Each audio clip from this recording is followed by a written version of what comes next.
Sabah, soalan saya ialah Sabah ini ialah antara negeri yang tidak migrasi dengan Kerajaan Persekutuan dengan PAAP, menyebabkan semua pembiayaan air ialah dalam bentuk pinjaman. Dan kalau sekiranya Sabah melakukan migrasi, saya jangka lebih pada 80% hutang kerajaan negeri akan dihapus kira kerana pembangunan air luar bandar. Soalan saya ialah, apakah kerajaan negeri tidak berhasrat, Kerajaan Persekutuan tidak berhasrat untuk berunding dengan kerajaan negeri supaya Sabah, Sarawak juga dapat migrasi dengan Kerajaan Persekutuan supaya semua bekalan air luar bandar ialah tanggungan Kerajaan Persekutuan. Dan yang kedua ialah tentang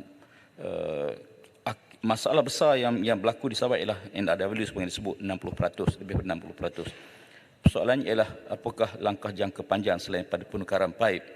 Sebagai contoh di Labuan, Ringkaskan soalan. apakah kerajaan tidak bersat untuk membina loji rawatan tu di pulau, bukan di tanah besar? Sebab bila tanah besar, bila berlaku kebocoran, kadar NRW-nya sangat tinggi. Tapi kalau dibuat di pulau, bermakna kita hantar air mentah, bukan air terawat. Terima kasih. Terima kasih, Yang Berhormat. Itu salah satu yang sedang kita bincangkan. But akhirnya keputusan terletak di bawah bidang kuasa kerajaan negeri itu sendiri.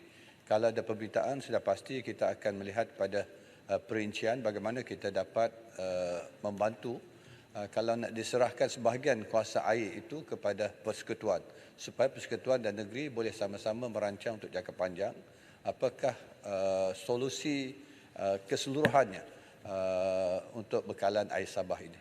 Tapi yang lebih utama saya kira cabaran di Sabah ialah yang saya katakan tadi, di samping NRW disebabkan kebocoran paip, tapi juga banyak berlaku kecurian.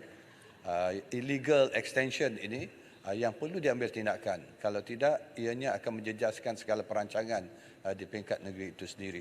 Dan di peringkat persekutuan kita memang sedia untuk membantu. Untuk Labuan walaupun mungkin terkeluar sedikit sebab Labuan sekarang ini di bawah direct di bawah persekutuan. Cuma kalau kita nak buat loji di Labuan itu sumber air tidak mencukupi. Sebab itu mereka terpaksa mengambil air daripada tanah besar di negeri Sabah itu sendiri. Terima kasih.